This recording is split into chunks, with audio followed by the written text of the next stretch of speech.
जाहीर केला होता। एका ठिकाणी मतदारांचं असं म्हणाले आहे की नरेंद्र मोदींच्या आघाडीवर राहू नका, त्यांच्या विरोधात देखील मी निवडून आले। मुळामध्ये बच्चू कडू नेहमीच सांगत आलेले तर ते तिकडचेच आहेत, ते तिच्या विरोधात लढतायत। मुळामध्ये त्यांनी मागच्या वेळेला पण तेच सांगितलेलं की आचरडबाई, ही यंगडबाई, तिला नेमकं कळत नाही। एखाद्याने चावी मारावी आणि बुद्धी कशी चालते तशी तिचं ते सगळं चाललेलं आहे। मुळामध्ये ज्या भाजपाने तुला तिकीट दिली, ज्या घरात राहते तिथेच तू पहिली आग लावते।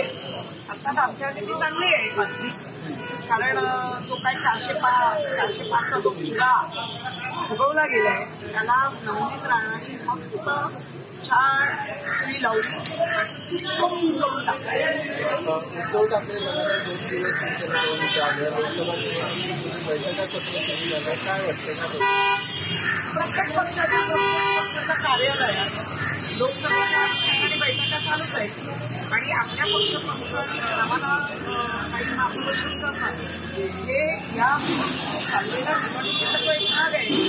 त्यामुळे आता आमच्याकडे अरविंद सावंत आहे, रायगडमध्ये माधुरे पाटील आहे, जे काही म्हणजे मी माझ्या प्रत्येक जीविकाला आहे, कारण त्यांच्या कार्यकर्ते जे आहेत ते पैशाने विकत आणायचे नाही। आमचा वडापाव आम्ही आमचे, आम्ही कोण आम्हाला काय देणार याच्यासाठी नव्हे, तर आज ज्या पद्धतीने महाराष्ट्रामध्ये संविधान संपूर्ण देशात या परमपूज्य डॉक्टर बाबासाहेब आंबेडकर यांनी जे संविधान प्रत्येकाच्या हितासाठी दिलेलं आहे ते जर असं कुठच्या तरी वेगळ्या आणि बदलणार आहे।